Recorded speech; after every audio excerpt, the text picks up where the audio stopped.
dalam kitab karya Imam Al-Habib Abdullah bin Alwi Al-Haddad, Adab Sulukul Murid, beliau mengatakan wa'alam, ketahuilah annahu la yata'ayyan 'alal insan idza arada ad-dukhul fi tariqillah an yakhrij min malihi in kana lahu mal. Kata beliau, ketahuilah bahwasannya bukan berarti ketika ada seseorang yang ingin berjalan menuju Allah Subhanahu wa taala, ingin fokus beribadah, ingin berjalan mendekat kepada Allah Subhanahu wa taala, bukan berarti dia harus keluar dari hartanya seluruhnya. Maksudnya ditinggalkan semua hartanya, in kana lahu mal. Bukan berarti seperti itu. Paham? Jadi misalnya ada orang kaya raya, oh aku pengen ibadah, pengen mendekatkan diri kepada Allah, pengen ini dan sebagainya. Apakah seluruh hartanya harus dikeluarkan, harus diinfakkan? Tidak semacam itu. Wow, yatruka hirfatahu aw tijaratah, atau dia meninggalkan pekerjaannya, meninggalkan dagangannya, in kana muhtarifan aw muttajiran. Kalau misalnya dia muhtarif, pengusaha, atau muntajir, atau pedagang. Apakah seperti itu? Oh, aku pengen ibadah, sudah usahanya ditutup, gak mau nyambut gawe. Bukan seperti itu. Itu salah persepsi. Balilladzi yata'ayyan 'alaihi taqwallah fima huwa fi. Yang wajib bagi seseorang yang ingin dekat dengan Allah Subhanahu wa taala, ingin jadi seorang hamba yang soleh, ingin ibadah yang kena, lanjutkan pekerjaan. Nyambut gawe, lanjutkan. Usaha, lanjutkan. Tapi didasari dengan yang namanya takwa. Fima huwa fihi, dia senantiasa berusaha untuk memondasikan takwa dalam setiap hal, atau dalam setiap keadaan, atau di setiap profesi yang dia jalankan. Pengusaha, silahkan pengusaha, tapi pengusaha yang takwa. Dokter, silahkan dokter, tapi dokter yang bertakwa. Insinyur yang bertakwa. Apapun. Presiden, bahkan insya Allah mau jadi apapun, menteri, PNS, dan lain sebagainya, tapi yang bertakwa. Kalau sudah ada pondasi takwa, aman. Baik. Wal ijmal fit talab, dan memperbagus at-talab, ikhtiarnya dia diperbagus. Makanya di hadis wa ajmilu fit talab. Memang betul rezeki ini sudah dibagi oleh Allah Subhanahu wa taala, sudah dijatah. Rezeki itu sudah dijatah. Bahkan dari setiap individu manusia yang belum terlahir sudah dicatat rezekinya. Dan yang namanya rezeki seseorang tidak akan salah alamat. Oh, ini rezekinya fulan, tidak bakalan nyasar, tidak bakalan. Makanya yang al-fawaid terqiyah, faedah-faedah yang tertulis di truk-truk itu, usaha boleh sama, tapi rezeki belum tentu sama. Betul. Makanya fawaid, makanya yang kayak kita pernah bilang kan, tulisan-tulisan di truk itu kadang banyak mengandung faedah, tapi ada juga yang la yamutu wala yahya, gak bermutu entek no biaya jadinya. Ala kulli hal. Usaha boleh sama tapi rezeki belum tentu sama. Makanya kita lihat orang yang buka bedak, buka usaha sama jejer-jejer, tapi subhanallah ada aja rezekinya masing-masing. Namanya rezeki sudah ditentukan oleh Allah Subhanahu wa taala. Ikhtiarnya kita itu cuman untuk menjemput. Makanya dikatakan, misalnya ada seorang fulan pada hari Sabtu tanggal sekian, pada hari ini dia akan mendapatkan rezeki yang berupa uang. Rezeki itu kan macam-macam. Ilmu itu juga rezeki. Apalagi kesabaran, anugerah, rahmat, itu rezeki semuanya. Ada hissiyah, ada ma'nawiyah. Ada rezeki yang namanya materi, uang atau makanan atau dan sebagainya. Ini juga rezeki, kopi, rezeki. Tapi sebagian orang zaman sekarang yang namanya rezeki dipersepsikan atau dibayangkan uang itu rezeki. Kalau bukan uang bukan rezeki loh ya, jadi sopo. Rezeki itu sesuatu yang masuk ke mulut, kita telan, itu rezeki kita. Kayak ini misalnya. Nek gak tantekno belum tentu rezekiku. Air. Nek gak tak buat sampean. Iya. Apakah ini pasti rezekiku? Belum tentu. Kalau sudah tak buka, tak minum. Ya, tak buka misalnya, terus tak minum. Alhamdulillah. Ya, yang masuk rezekinya saya. Yang masuk ini rezekinya saya, tapi yang sisanya belum tentu. Belum tentu. Kalau misalnya terus kelalen gak entekno terus pulang di minum kucing, berarti rezeki kucing misalnya. Atau misalnya diambil orang, ya dia rezekinya orang itu. Apa dari uang? yang ada di saku kita. Apakah pasti rezeki kita? Belum tentu. Yang sebagaimana pernah kita jelaskan, satu-satunya atau dikatakan satu-satunya rezeki yang tidak bisa dimanfaatkan kecuali setelah berupa bentuk adalah uang. Uang, rezeki yang tidak bisa dimanfaatkan atau nikmat yang tidak bisa dimanfaatkan kecuali setelah berupa bentuk. Sampai duit 1.000, 100.000, lapar. 100.000 itu sampean makan, kenyang? Gak iso. Uang 100.000 itu sampean makan, kenyang langsung. Oh, alhamdulillah, mari mangan 1.000. Gak ada. Caranya gimana? Sampean ke warung, beli nasi, beli jajan, beli anu, sampean makan. Berubah bentuk menjadi gorengan, berubah bentuk jadi makanan, dikonsumsi baru kenyang. Punya 100.000, kedinginan. 100.000 tempel nonde anu anget. Enggak. 100.000 ke pasar, beli baju, beli jaket, pakai, baru kerasa anget. Tidak bisa dimanfaatkan kecuali setelah berubah. Dan juga uang yang ada di saku kita belum tentu rezeki kita. Kalau tidak kita manfaatkan. Kalau kita manfaatkan, baru itu akan menjadi rezeki kita. Dan ada satu riwayat hadits yang ada seorang sahabat yang nyembelih kambing, semuanya disedekahkan kecuali sampil. Disisakan sampil buatnya. Ditanya sama Rasulullah, "Wa madza baqi?" Atau kama qala, apa sisanya? Sisa sampil ya Rasulullah. Enggak. Justru yang itu yang sisa, ini yang maksudnya yang semua yang engkau infakkan itu yang sisanya. Kenapa? Karena itu arahnya menjadi kekal di akhirat. Uang atau rezeki atau harta yang kita infakkan itu jadi rezeki kita di akhirat. Tapi kalau yang tidak kita infakkan belum tentu rezeki kita. Kalau kita manfaatkan, kita makan, kita gunakan untuk kita pakai pakaian dan lain sebagainya, baru rezeki kita. Tapi kalau enggak, ya belum tentu rezeki kita. Ala kulli hal. Makanya Habib Abdullah beliau mengatakan, kembali kepada hadis, wa ajmilu fit talab. Rezeki sudah ditulis. Misalnya ada seseorang sudah ditulis hari Sabtu ini tanggal sekian, dia akan mendapatkan rezeki uang, rezeki yang berupa uang sebesar nominal misalnya 100.000. Tidak akan tenggelam atau tidak akan berlalu hari itu kecuali dia pasti akan mendapatkan nominal yang sudah ditentukan. Cuman pertanyaannya, cara dia menjemput rezeki yang sudah tertulis 100.000 tadi contohnya misalnya, caranya bagaimana? Ikhtiarnya dia bagaimana? Ada dua versi, ada dua cara. Cara halal atau cara yang haram. Dia mau pakai cara halal, mau pakai cara haram, nominal tidak akan berubah. Rezeki dia tidak akan berubah segitu. Misalnya ada orang maling dapat uang, maling itu kan rezeki juga walaupun haram. Makanya kata Imam Ibn Ruslan, warizqu ma yanfa' walau muharrama. Walaupun haram, kalau dia manfaatkan namanya rezeki tapi haram. Sekarang ketika dia menjemput rezeki yang tertulis untuk dirinya dengan cara yang haram, rezekinya tetap tidak akan bertambah, tapi dusone sing tetap. Tapi kalau dia cara ikhtiarnya dia dengan cara yang halal, rezekinya dapat sampai tidak berubah dan tidak ada dosa. Ya tadi kita kembali ke contoh, fulan dapat 100.000 di hari Sabtu atau 1 juta di hari Sabtu ini nih misalnya. Cara ikhtiarnya dia untuk menjemput rezeki ini bagaimana? Oh, dengan yang halal, nyambut gawe, usaha ini dan sebagainya, dapat 1 juta dan halal, aman. Atau wali'udzubillah pakai cara yang haram, maling, copet, tidak akan berubah 1 juta itu. 1 juta itu tidak akan berubah. Makanya maling kalau misalnya dia hasil jarahan hari ini, misalnya dapat 2 juta. Kita katakan kalau sampai tidak maling, tidak bakalan berubah nominalnya.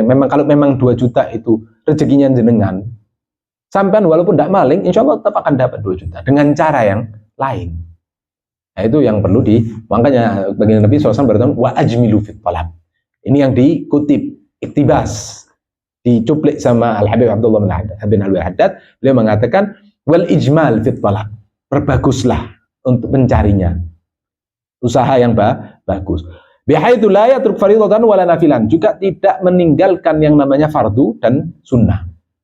Jangan jadi alasan usaha sampai meninggalkan kewajiban.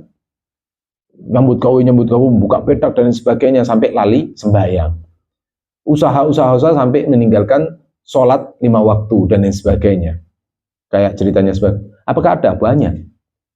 Di luar sana, di fakta di masyarakat kita, khususnya orang awam dan lain sebagainya, nasallallahu alaihi wa sallam, banyak yang masih gampang, dengan gampangnya meninggalkan sholat. Khususnya yang pekerja-pekerja berat. Pekerja-pekerja banyak cerita yang kita dengarkan, di antara mereka kuli bangunan atau apa dan lain sebagainya, yang masih berat untuk melaksanakan ibadah, sholat atau puasa. Ada satu cerita, salah satu insinyur atau al-muhim punya anak buah, tukang punya anak buah dan lain sebagainya. Ramadan anak buahnya gak gelem poso, ditegur, sampean poso dilarui. Ini medan dakwah, walaupun bukan kiai, bukan ustadz, bukan orang alim, dia pengusaha, dia bos, punya anak buah, punya karyawan sing rotok belingan. Ini medan dakwah. Sebagian teman-teman yang pemborong dan lain sebagainya punya anak buah, punya kuli yang ibadahnya, sembayangnya, puasanya kocar-kacir. Akhirnya tuh dia punya kesempatan untuk dakwah. Siapa tahu berkat dakwahnya dia bisa berubah, bisa la an yahdiyallahu bika rajulan khairun laka min humurin na'am atau kama qala. Hadis baginda Nabi SAW, pesan Sayyidina Rasulullah kepada Sayyidina Ali, kalau engkau berhasil menjadi jalur hidayatnya seseorang, satu orang, itu lebih baik daripada humur na'am, kayak kendaraan termahal saat itu. Unta merah. Unta merah maksudnya unta yang terang warnanya, coklat terang. Hewan atau kendaraan termahal saat itu. Kalau zaman sekarang, Masya Allah, ada mobil miliaran, ada yang puluhan miliar bahkan. Itu lebih baik, kalau jauh lebih baik engkau bisa menjadi jalur hidayatnya satu orang daripada kendaraan termahal saat itu. Itu kalau satu orang, kalau lebih. Nah, sekarang kesempatan Anda bos, Anda sekarang juragannya dia. Otomatis namanya anak buah, kadang lebih takut sama bosnya. Takut di PHK lah, takut di dan sebagainya. Sampai gampang untuknya. Akhirnya tuh si temen ini, sampai gak poso. Wah, sing poso akhirnya takut. Nek takut di PHK ini. Yo. Wes ngene ae, sampean poso. Sampean nek poso, tak janjani kok nek lebaran sampean gelem apa tak tukokno. Oh, aku pengen klambi ku lho sing koyo Habib-habib lho sing dawa gamis maksudnya. Iya, wes ukurane sampean piro, tapi poso lho ya. Yo poso. Untung jaluk pakaian, gak jaluk sepermontor atau dijanjani, diukur dan sebagainya. Tapi puasa ya. Yo. Besoknya ke tempat kerjaan lesu. Masya Allah, poso? Iya poso. Sahur mang? Iya sahur. Subuhan? Enggak. Poso, sahur, tapi gak subuhan. Apa gak subuhan?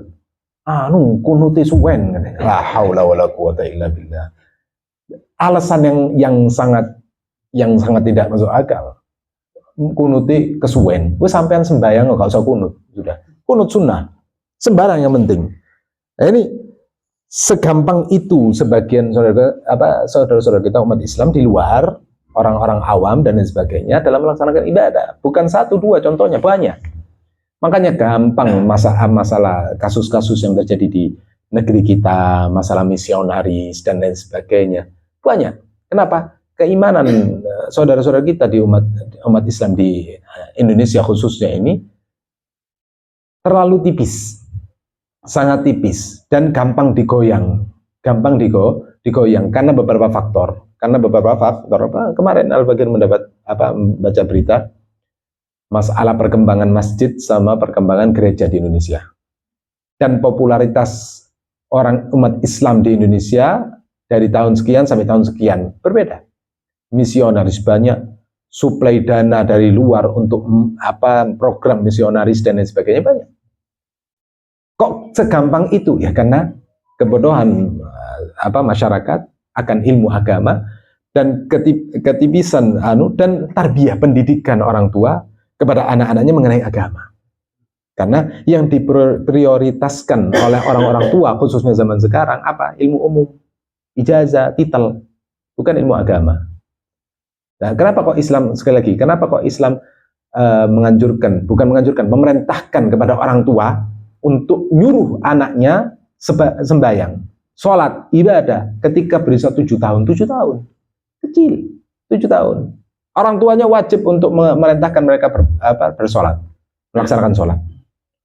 Jangan kayak sebagian orang tua zaman sekarang, sampean nggak ngomong anakmu nggak sembahyang, terus kapopo sih cili, kan nggak wajib. Betul, dia masih kecil dan tidak wajib. Ketika dia tidak sholat, tak dosa. Dia, sampean sebagai orang tua wajib sampean nyuruh.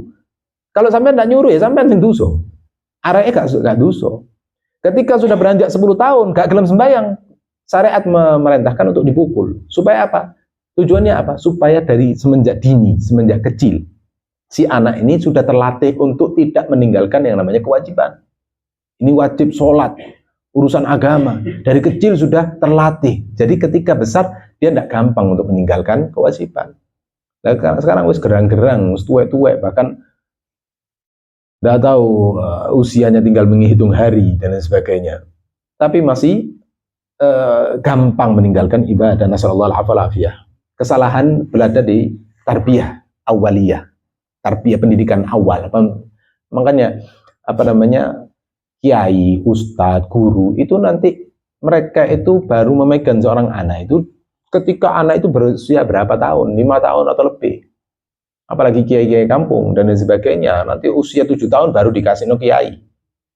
Dari 0 sampai 5 tahun sampai 7 tahun, siapa yang ngatur pendidikannya? Orang tua.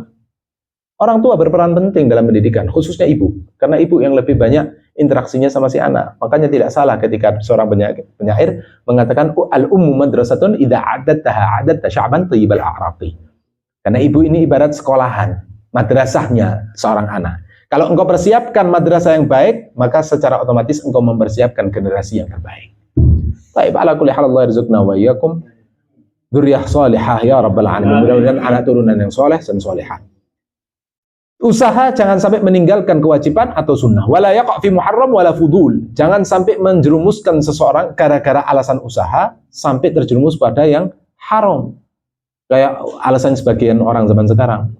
Golek sing haram ae soro, kok kongkon golek sing halal. Auzubillah. Nah, ini alasannya sebagian orang. Usaha zaman saiki soro wis gak apa-apa, yang penting halal haram di mulut, kenyang di perut. Kenyang di perut dari Hong Kong. Haram di mulut bukan kenyang di perut, neraka di perut.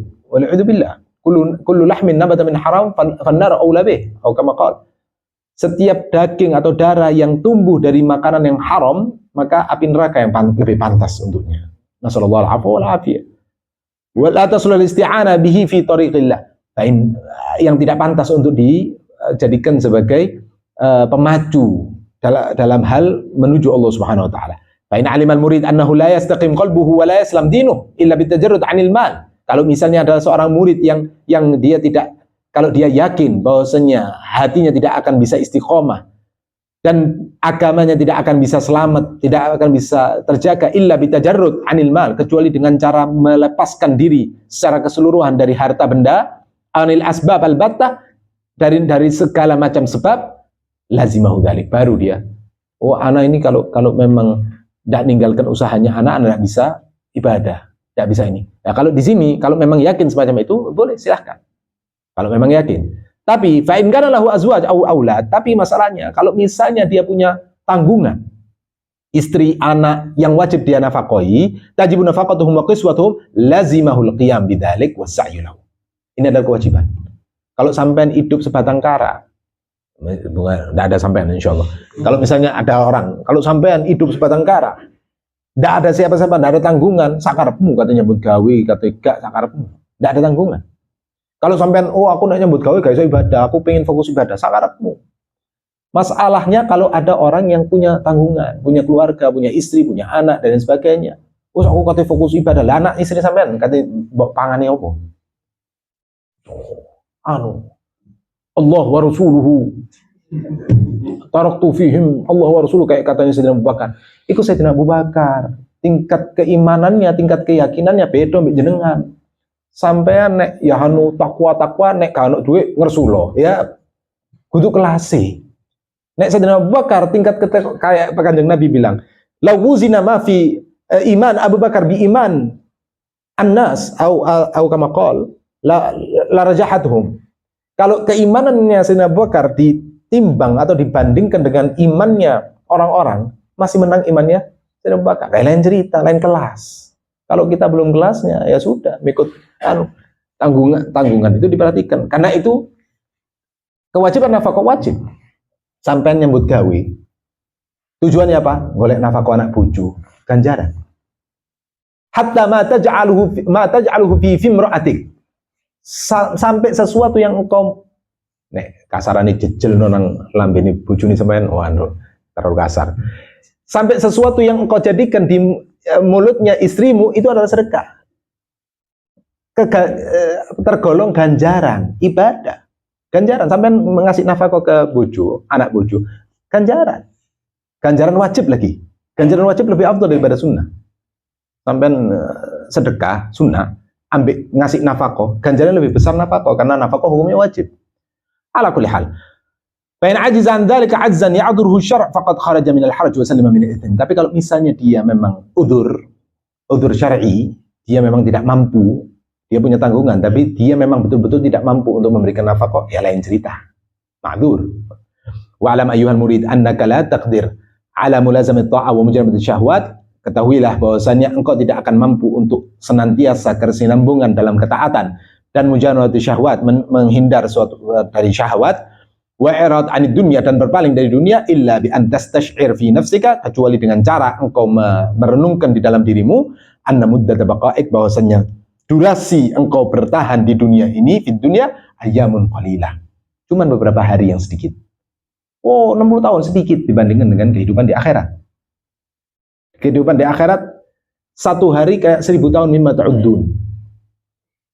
Satu hari kayak 1000 tahun yang kita hitung sekarang. Nah, kalau satu hari di akhirat kayak 1000 tahun di dunia, 60 tahun itu berapa menitnya? Sangat sebentar. Nggak tahu hitungan, malas ngitung soalnya. Satu hari kalau 1000 tahun berarti 60 tahun atau 70 tahun itu berapa menitnya? Nggak sampai setengah jam, nggak bakalan sampai. Ala kulli hal. Ayyamun qalilah wa annaka amma qarib tamut, dan engkau sebentar lagi akan meninggal. Kematian sesuatu hal yang pasti yang akan datang, misteri. Kapan? Wallahu a'lam. Sekali lagi, sebagaimana yang pernah kita jelaskan sebelumnya, termasuk kata yang sebagian ulama, termasuk tandanya kiamat, yaitu kathratul mautul fujaah, banyaknya meninggal dadak. Zaman sekarang kan banyak meninggal dadak. Tahu-tahu fulan ndak ono sakit, ndak ada kabar, tahu-tahu meninggal, tahu-tahu innalillah dan sebagainya. Misteri yang sangat mudah-mudahan kita semuanya panjang umur, sehat walafiat, yang kita gunakan untuk taat, ibadah, amin ya rabbal alamin, kita dan keluarga kita, amin ya rabbal alamin, dan kita dihindarkan dari segala macam penyakit al-hissiyah wal ma'nawiyah, amin ya rabbal alamin. Baik. Fatan sibu ajalaka baina ainek, engkau letakkan kematian itu di depan matamu, bayangkan terus. Tapi ini sebagian ulama mengatakan khusus untuk santri enggak usah. Sebagian santri, ayo ngaji mus, percuma Imam Mahdi maring ini metu. Kayak ini pengalaman pribadi. Al-Fakir pas selesai di pondok mau berangkat ke Mekah, karena Mekah itu peraturannya harus 10 tahun minimal. Ketika mau berangkat 10 tahun di sana, ente balik Imam Mahdi wis muncul. Sampai saya ini gak muncul kok. Sampai mulai 10 tahun balik belum muncul. Nanti wis entek stoke gak iso rapi dari mana? Alhamdulillah dari belum pulang sudah khusus untuk santri ndak usah bayangkan mati. Semangat belajar. Percuma belajar kok sampean mati kok urusan bedo, yang penting belajar. Santri, tapi sing orang yang lain ndak bayangkan kematian supaya tidak ada tulul amal. Makanya nanti wa tasta'id lil maut wa tuqaddir nuzulahu bika fi kulli waqtin, dan bayangkan turunnya kematian, datangnya kematian setiap saat, kapanpun. Bahkan ulama ada ceritanya, 2 orang ulama dorong-dorongan untuk sholat zuhur.